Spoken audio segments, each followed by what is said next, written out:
अंजलि एक रात इंस्टाग्राम चला रही थी और अचानक उसके इंस्टा पर रोहन नाम के लड़के का फ्रेंड रिक्वेस्ट आता है। अंजलि सबसे पहले रोहन की प्रोफाइल चेक करती है। प्रोफाइल चेक करने के बाद अंजलि को रोहन अच्छा लगता है और वो उसकी फ्रेंड रिक्वेस्ट एक्सेप्ट कर लेती है, जिसके बाद अंजलि और रोहन दोनों की बातचीत होने लगती है। अंजलि और रोहन दिन रात चैटिंग पर बात किया करते। रोहन अंजलि को अपनी खूब सारी पिक शेयर किया करता। उसकी फोटोज देखकर अंजलि बहुत ज्यादा अट्रैक्ट हो जाती है और एक दिन अंजलि अपनी दोस्त पीहू को रोहन के बारे में बताते हुए कहती है, यार नहीं पता, देखने में भी अच्छा है और उसका घर, यहाँ तक कि उसके पास महंगी महंगी गाड़ियाँ, महंगी महंगी वॉच, सब कुछ है। मुझे जैसा लड़का चाहिए था ना वैसा ही है वो। अरे यार, तुझे कहाँ से मिल गया ऐसा लड़का? ऐसा तो मुझे मिलना चाहिए था, जो दिखने में स्मार्ट हो, डैशिंग हो और रिच तो होना ही चाहिए, क्योंकि रिच होने से ही लड़कों का स्टेटस अलग दिखता है, वरना बिना पैसों के तो लड़कों का स्टेटस लो हो जाता है। बेटा, ऐसा लड़का अगर तुझे चाहिए ना तो उसके लिए तुझ में भी कुछ बात होनी चाहिए, जो कि मुझ में है। तभी तो मुझे रोहन मिला। अब हम दोनों फाइनली मिलने की सोच रहे हैं। उसने तो मुझे कहा कि बताओ कौन सी गाड़ी में बैठना चाहती हो। उफ, मेरा तो दिल कर रहा है मैं जल्दी से उससे शादी कर लूं। उसके बाद तो उसका घर भी मेरा होगा, उसकी गाड़ी भी मेरी। अच्छा, एक काम करना, जब तू इतनी ही तारीफ कर रही है तो जब उससे मिलने जाएगी तो मुझे भी लेते चलना। मैं भी देख लूंगी कि आखिर इतनी तारीफ क्यों हो रही है उसकी। अरे तो पागल है क्या? फर्स्ट डेट पर अपने फ्रेंड को लेकर जाते हैं क्या? अकेले जाऊंगी उससे मिलने के लिए? और वैसे भी मुझे पसंद ही है वो। बाकी को पसंद ना आया उससे मुझे क्या फर्क पड़ता है, काफी रिच है वो। चलो, ये भी अच्छी बात है और बेस्ट ऑफ लक। मुझे जरूर बताना कि क्या हुआ। हाँ यार, तुझे तो जरूर बताऊंगी, तू ही तो मेरी बेस्ट फ्रेंड है। ऐसे ही कुछ दिन बीत जाते हैं और अंजलि और रोहन अपनी पहली डेट पर एक दूसरे से मिलते हैं, जहां रोहन एक महंगी सी कार में बहुत ज्यादा बन-ठन के अंजलि के पास आता है और उसे एक महंगा फोन गिफ्ट करते हुए उससे कहता है, अंजलि, आज हमारी पहली मीटिंग है और इसलिए मैं तुम्हें ये फोन गिफ्ट कर रहा हूँ। आई नो बहुत सस्ता है, बट कोई नहीं, नेक्स्ट टाइम से जो तुम्हें चाहिए वो मिलेगा। ये सस्ता सा फोन है? ये पागल वागल है क्या? ये इतना महंगा फोन देने के बाद भी बोल रहा है सस्ता सा फोन है। उफ, इसे तो मैं किसी भी कीमत पर खुद से दूर नहीं जाने दूंगी। अंजलि, अच्छा मौका है, शादी के लिए बोल दे इसको, वरना क्या पता इतना अमीर और इतना स्मार्ट कोई उसे और ना पटा ले, फिर मैं क्या करूंगी? कहाँ खो गई मैडम? तुम्हें अच्छा नहीं लगा क्या? जैसे तुम बहुत सुंदर हो। चलो चलकर कुछ खाते हैं। और तुमने मेरे बारे में क्या सोचा? मेरा मतलब है कि हम दोनों काफी टाइम से एक दूसरे से बात कर रहे हैं और आज हमारी पहली डेट है, तो इस डेट पर कुछ स्पेशल बोलना चाहोगी मुझसे? देखो, मैं फालतू के रिलेशनशिप में बिल्कुल भी विश्वास नहीं करती। 1 से 2 साल 3 साल रिलेशनशिप में रहो, उसके बाद शादी करो, ये सब मुझे नहीं पसंद। मुझे तो तुम पसंद हो, मैं तुम्हें पसंद हूँ, इसलिए एक काम करते हैं, घर में बात करते हैं और शादी करते हैं। विश्वास तो मैं भी नहीं करता इन चीजों में, लेकिन एक कंडीशन है मेरी शादी करने की। वो क्या? वो ये कि मैंने हमेशा से सोचा था कि मैं अपनी शादी बहुत ही ज्यादा सिंपल तरीके से करूंगा, क्योंकि मुझे ये शादी में फालतू का खर्चा करना बिल्कुल पसंद नहीं आता। हम पैसों को बचाकर मैं अपनी होने वाली पत्नी को एक डायमंड की रिंग गिफ्ट कर दूंगा। ये तो बहुत अच्छी बात है कि तुम शादी में फालतू का खर्चा नहीं चाहते हो। बाकी तुम्हारे पेरेंट्स इस रिश्ते के लिए मानेंगे या नहीं वो मैं नहीं जानता। मेरे घर में सिर्फ और सिर्फ मेरी बड़ी बहन है। मेरे मम्मी पापा तो बहुत साल पहले हमें छोड़कर चले गए थे। मेरी तरफ से कोई टेंशन नहीं है। तुम अपना बताओ, तुम्हारे पेरेंट्स मुझ जैसी मिडिल क्लास लड़की को अपनाएंगे या नहीं? अरे तुम बिल्कुल टेंशन मत लो, सब हो जाएगा। बस तुम अपने घर में बात कर लो एक बार, तुम्हारी बड़ी बहन क्या कहती है, या फिर तुम्हारे जो भी हैं उनको बताना एक बार मेरे बारे में। ऐसे ही कुछ दिन बीत जाते हैं। अंजलि अपनी बड़ी बहन बबीता को रोहन के बारे में बताती है। बबीता अंजलि को समझाते हुए उससे कहती है, देख, मैं तेरी बड़ी बहन हूँ और एक बड़ी बहन माँ समान होती है, और जो तू कर रही है वो मुझे बिल्कुल भी सही नहीं लग रहा, क्योंकि तू उस लड़के से सिर्फ और सिर्फ एक सोशल मीडिया पे मिली है और वो क्या करता है क्या नहीं वो तू नहीं जानती। अरे दीदी, वो बहुत अमीर है, बहुत बड़ा घर है उसका। मैंने फोटो में देखा है, काफी सारी गाड़ियां हैं उसके पास, और ये देखो कितना महंगा फोन दिया है उसने मुझे। ऐसा ना हो मेरी बहन कि बाद में तुझे रोना पड़े, क्योंकि अक्सर ऐसा होता है कि जो दिखता है वो होता नहीं और जो होता है वो कभी दिखता नहीं। क्या मतलब है आपका? मतलब ये है कि वो लड़का जो तुझे दिखाना चाह रहा है या फिर जो तुझे दिख रहा है, तू सिर्फ वही देख रही है। शादी के बाद लाइफ में बहुत सारे उतार चढ़ाव आते हैं, और जो होता है वो कभी दिखता नहीं। शादी करने का फैसला इतनी जल्दी लेना बिल्कुल भी ठीक नहीं है। देखो, बड़ी बहन माँ समान होती है, वो माँ नहीं होती। तो मेरी माँ बनने की कोशिश तो बिल्कुल भी मत करो। मुझे रोहन से शादी करनी है तो करनी है। 10 तारीख को हम दोनों की शादी, अगर आपको आना है तो आ जाना। बबीता अंजलि को खूब समझाती है, लेकिन अंजलि को कुछ भी समझ नहीं आता। रोहन और अंजलि दोनों मिलकर कोर्ट मैरिज कर लेते हैं। शादी के बाद रोहन अंजलि को घर ले जाता है। आलीशान बंगला देखकर अंजलि की आंखें फटी की फटी रह जाती है और वो रोहन से कहती है, अरे रोहन, घर तो बहुत सुंदर है। इतना बोलकर अंजलि सोफे पर बैठ जाती है और बार बार अलग अलग तरीके से सोफे में बैठकर अपनी फोटो खींचकर सोशल मीडिया पर अपलोड करती है। कई सारे लोग उसकी फोटोज देखकर उसे बहुत बधाइयाँ दे रहे थे। तभी वहाँ एक सविता नाम की औरत आती है और वो उससे कहती है, क्या बात है, इस सोफे पर ऐसे बैठ रही हो जैसे पहली बार सोफा देखा है तुमने? तो इस घर की मालकिन हूँ। सोफे के साथ साथ इस घर की हर चीज पर मेरा हक है। और आप कौन है? तुम्हारी जानकारी के लिए बता दूं, मैं इस घर की मालकिन हूँ और मैं इस घर के मालिक की पत्नी हूँ। रोहन मेरा पति है, तो इस नाते इस घर की मालकिन मैं हुई। बेटा, तुम्हारे साथ धोखा हुआ है। रोहन मेरे घर का नौकर है जिसे मैं अपना बेटा बनाकर रखती हूँ। क्या? इतना बड़ा धोखा मेरे साथ रोहन ने किया? वो तो कह रहा था कि वो बहुत अमीर है और उसके पास बंगला, गाड़ी, सब कुछ है। अंजलि, मैंने तुमसे कभी भी ये नहीं कहा कि ये बंगला मेरा है। मैं जिस महंगी महंगी गाड़ी में बैठकर आता था वो महंगी गाड़ी मेरी है, बल्कि वो गाड़ी मालकिन की है। मैं उनका ड्राइवर हूँ, उनका नौकर हूँ, मैं सब कुछ हूँ उनका। ये सुनकर अंजलि को बहुत बड़ा झटका लगता है और वो रोते हुए अपनी बहन बबीता के पास जाती है। बबीता उसे समझाती है और उससे कहती है, देख, जो होना था वो तो हो चुका है और रोहन ने कभी तुझसे ये तो नहीं कहा ना कि वो उस घर का मालिक है या फिर वो जिन गाड़ियों में तुझे लेने आता था वो गाड़ी उसकी है। ये सारी गलतफहमी तेरे साइड से है, क्योंकि तुझे ऐसा लग रहा था कि रोहन बहुत अमीर है। अब शादी हो चुकी है, अपने जीवन में उसके साथ आगे बढ़ना चाहती है तो बढ़ जा, इसी में तेरी भलाई है और बाकी तेरी मर्जी है, क्योंकि उस समय तूने हमारी नहीं सुनी। अब इस समय हम तेरा साथ देकर भी क्या कर सकते हैं। अंजलि को अपने किए पर बहुत पछतावा होता है और इस कहानी से उसे ये तो सीख मिल ही जाती है कि आखिर जो दिखता है वो होता नहीं और जो होता है वो दिखता नहीं। ना चाहते हुए भी अंजलि को अपने उस नौकर पति के साथ उस घर में रहना पड़ता है। गौरी को अपने गोरेपन पर काफी घमंड था। गौरी अक्सर काले लोगों से दूर रहा करती थी। ऐसे ही एक दिन गौरी के लिए एक लड़के का रिश्ता आता है, पर उस लड़के का रंग थोड़ा काला होता है। उस लड़के का रंग काला देखकर गौरी का मुंह बन जाता है और वह सभी के सामने उस लड़के की इंसल्ट कर देती है। मिस्टर, तुम जो भी हो, यहाँ आने से पहले क्या तुमने एक बार शीशे में अपनी शक्ल नहीं देखी या फिर मेरी फोटो नहीं देखी? मैं कुछ समझा नहीं। अगर कुछ समझे नहीं तो एक बार शीशे में खुद को और मुझे देख लो। कहाँ मैं गोरी और सुंदर और कहाँ तुम काले कल्लूटे। तुम्हें देखकर तो ऐसा लग रहा है जैसे कि अमावस की रात मेरे घर खुद चल कर आ गई हो। मिस गौरी, अगर मैं आपको पसंद नहीं तो आप सीधा सीधा भी बोल सकती थी। आपकी हिम्मत कैसी हुई मेरी इंसल्ट करने की? और अगर मैं काला हूँ तो क्या हुआ, मुझे खुद पर गर्व है। गोरी चमड़ी लेकर मैं दिल काला नहीं रखता। गौरी बेटा, ये क्या हरकत है? तुम घर आए मेहमानों के साथ ऐसी बदतमीजी कैसे कर सकती हो? क्या मैंने तुम्हें यही संस्कार दिए हैं? बहन, हमें नहीं पता था कि तुम्हारी बेटी को अपने गोरेपन पर इतना घमंड होगा। अगर हमें पता होता तो हम इस घर में आते ही नहीं।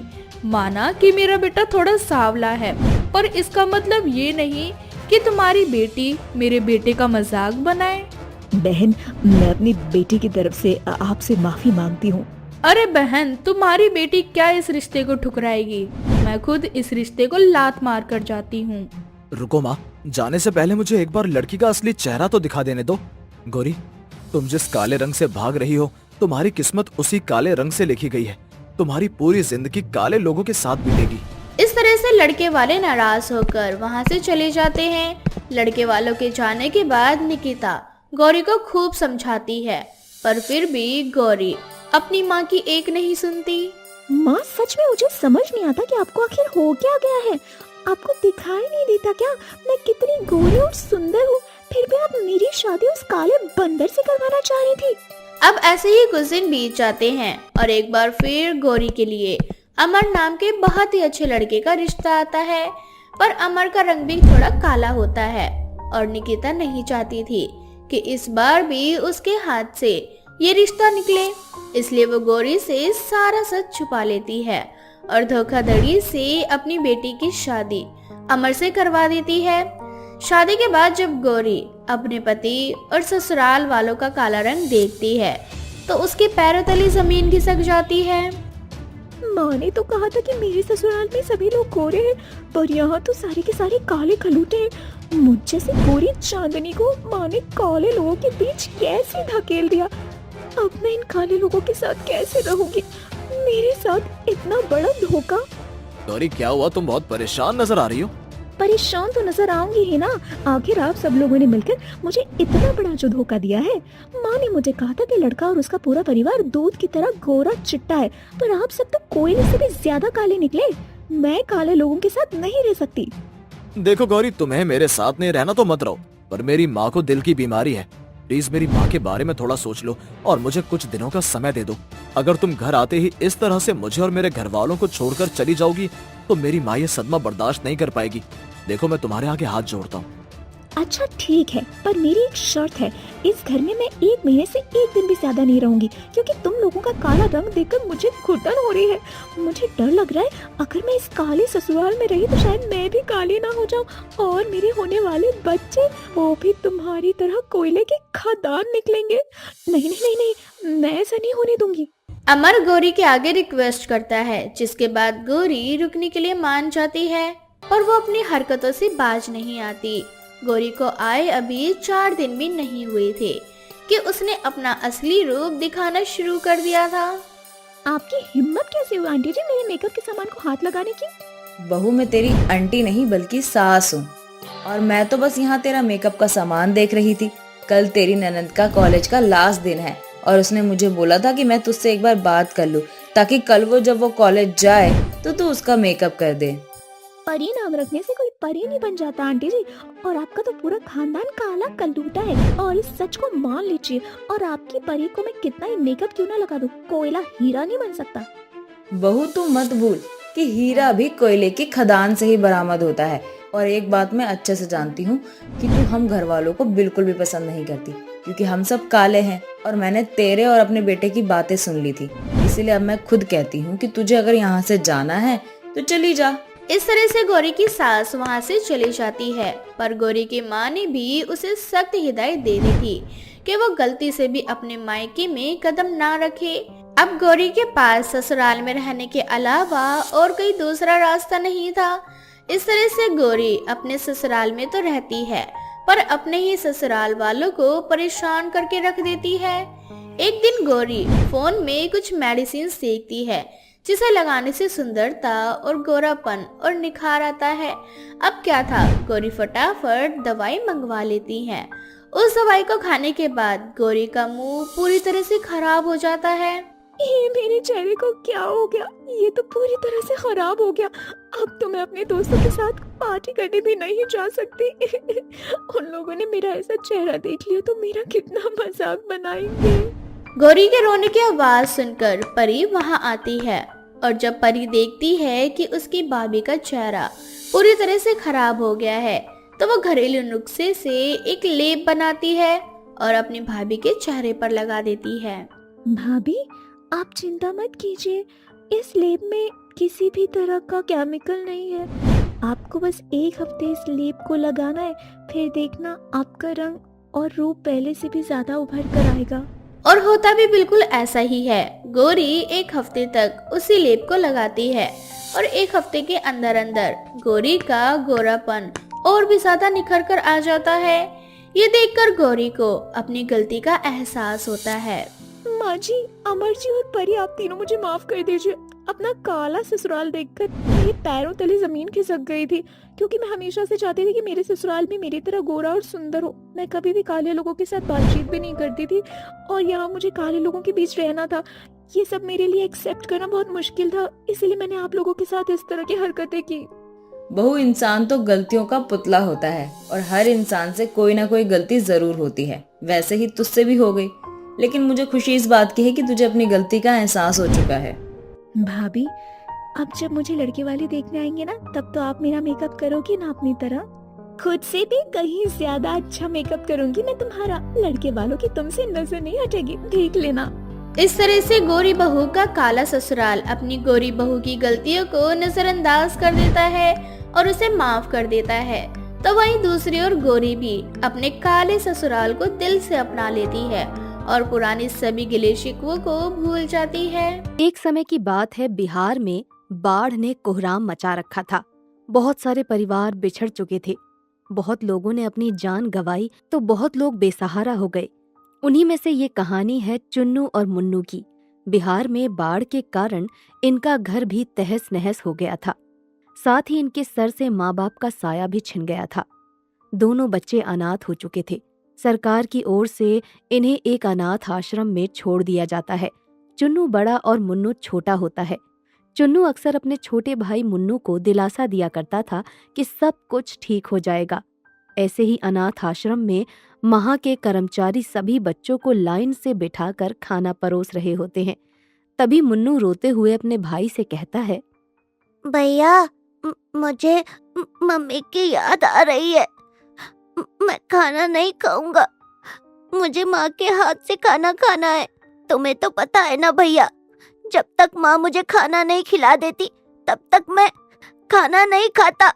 अरे मुन्नू, अभी खाना खा ले, अभी आती ही होगी माँ। हम यहाँ बस कुछ ही दिनों के लिए आए हैं। तुझे तो पता है ना कि माँ हमारे बिना नहीं रह सकती। देखना, एक दिन जरूर आएगी और हमें अपने हाथों से खाना खिलाएंगी। लेकिन मुझे तो अभी खाना खाना है ना, मुझे माँ की बहुत याद आ रही है भैया। देख मुन्नू, मुझे माँ ने कहा था कि मुन्नू तेरी बात ना माने तो मुझे बता दियो, फिर मैं कभी नहीं आऊंगी वापस। तो अगर तू मेरी बात नहीं मानेगा तो मैं माँ को बता दूंगा, और फिर तू जानता ही है ना, फिर माँ कभी नहीं आएगी। और तू चाहता है कि माँ वापस आ जाए तो तू अभी खाना खा ले चुपचाप। नहीं भैया, तुम माँ को मत बताना, मैं अभी खाना खा लेता हूँ। और माँ जब आएगी तो मैं उनसे बहुत लड़ाई करूंगा। मैं उनसे गुस्सा हो जाऊंगा कि वो ऐसे हमें छोड़कर कहाँ चली गई। इतना बोलकर मुन्नू रोते हुए खाना खाने लगता है। ऐसे ही रात को सारे बच्चे एक साथ जमीन पर अपना अपना बिस्तर बिछाकर सो जाते हैं। अगली सुबह सभी बच्चों को जल्दी जगा दिया जाता है। सभी बच्चे अपने कमरे का बिस्तर उठाते हैं और फ्रेश होकर चाय के लिए लाइन लगा लेते हैं। चुन्नू मुन्नू दोनों ही चाय के लिए लाइन लगाकर खड़े होते हैं। उन बच्चों में आपस में धक्का मुक्की हो जाती है, जिस कारण मुन्नू का हाथ गरम गरम चाय से जल जाता है और वो रोने लगता है। तभी चुन्नू उसे समझाता है और उसके हाथों पर मरहम लगाता है और उससे कहता है, अरे मुन्नू, तो रोना बंद कर, बहादुर बच्चा है ना। इतनी छोटी सी चोट से ऐसे रोते नहीं है। इतनी छोटी सी तो चोट लगी है और तू रोना शुरू कर देता है। मुझे तो माँ की याद आ रही है। अगर माँ होती तो वो मुझे झट से अपने सीने से लगा लेती। मुझे माँ की बहुत याद आ रही है भैया। माँ की याद क्या तुझे ही आती है? मुझे भी तो आती है, लेकिन मैं फिर भी माँ का इंतजार कर रहा हूँ। कभी तो माँ आएगी। तुझे समझाने वाला मैं हूँ, मेरे मन को समझाने वाला कौन है? मुन्नू अपने भाई की बात सुनकर एकदम शांत हो जाता है। ऐसे ही ये सिलसिला कुछ दिनों तक चलता ही रहता है। ऐसे ही एक दिन अनाथ आश्रम में एक मैडम आती हैं बच्चों की देखरेख के लिए, लेकिन वो बहुत ही ज्यादा बुरे स्वभाव की होती हैं। आए दिन बच्चों पर अत्याचार किया करती हैं, समय से खाना नहीं देना और साथ ही साथ मारपीट भी करती हैं।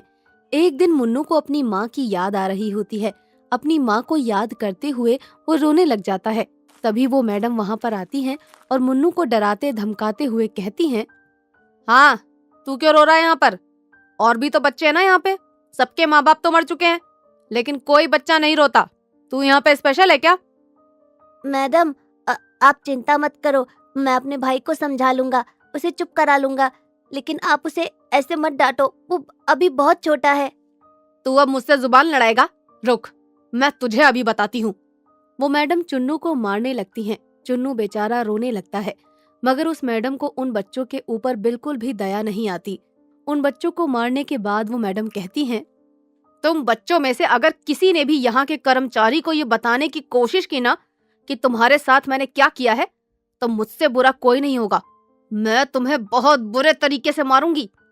इतना बोलकर वो मैडम अपने कमरे में चली जाती हैं। ऐसे ही रात हो जाती है और सारे बच्चे अपना अपना बिस्तर लेकर सोने चले जाते हैं। अगली सुबह सारे बच्चे मैदान में खेल रहे होते हैं। तभी वहां पर एक औरत आती है और वो औरत चुन्नू मुन्नू के पास जाती है और उनसे कहती है, चुन्नू मुन्नू, मेरे बच्चों, मेरे पास आओ। उस औरत को देखकर चुन्नू मुन्नू भागते हुए उसके पास जाते हैं और उसे गले लगाकर कहते हैं, माँ, आप आ गए? माँ, आप आ गए? हाँ मेरे बच्चों, मैं आ गई। अब तुम्हारे साथ कुछ भी बुरा नहीं होगा। यहाँ तुम्हारे साथ बहुत ही बुरा बर्ताव होता है और जब तक मैं हूँ तब तक तुम्हारे साथ कुछ भी गलत नहीं होगा और ना मैं होने दूंगी। आप हमें यहाँ से ले चलो। वो मैडम बहुत बुरी है। वो हम सबको बहुत बुरी तरह से मारती है। चिंता मत करो, मैं उस मैडम को अच्छे से सबक सिखाऊंगी ताकि वो आगे से किसी भी बच्चे के साथ बुरा बर्ताव ना कर सके। चुन्नू मुन्नू जिस औरत को अपने गले लगाते हैं, दरअसल वो औरत एक जादूगरनी होती है जो कि चुन्नू मुन्नू की माँ का रूप लेकर आती है। वो औरत अनाथ आश्रम के अंदर जाती है। तभी वो मैडम कुछ बच्चों को डंडे से बुरी तरीके से पीट रही होती है। ये सब देखकर जादुई औरत अपनी जादुई शक्तियों से उस मैडम को कमरे के ऊपर उड़ाना शुरू कर देती है। ये सब देखकर सभी बच्चे जोर जोर से हंसने लगते हैं। चुन्नू और मुन्नू भी बहुत हंस रहे होते हैं। तभी वहां अनाथ आश्रम के कुछ कर्मचारी आ जाते हैं और ये नजारा देखकर वो कहते हैं, अरे ये सब क्या है? बच्चों, अब तुम ही बताओ कि ये सब क्या है? दरअसल ये मैडम हम बच्चों को आए दिन मारा करती थी। हमें बहुत ही बुरी तरीके से डंडे से मारती थी और हमें धमकियां देती थी कि अगर हमने ये बात किसी को बताई तो वो हमें और मारेंगी। आप सबको डरने की कोई जरूरत नहीं है। हाँ मैडम, और आपको तो नौकरी से ही जाना होगा। आपको शर्म नहीं आती इतने मासूम बच्चों को इतनी बुरी तरीके से मारते हुए? मैडम को अनाथ आश्रम से हमेशा हमेशा के लिए भगा दिया जाता है, जिसके बाद वो जादूगरनी उन बच्चों को अपने बनाए गए नए आश्रम में लेकर जाती है। वहाँ उनके रहने और खाने लायक कपड़े और सभी चीजें और सारी व्यवस्था उनको दिलाती है। साथ ही अपनी जादुई शक्तियों से उन बच्चों पर हमेशा अपनी नजर बनाए रखती है।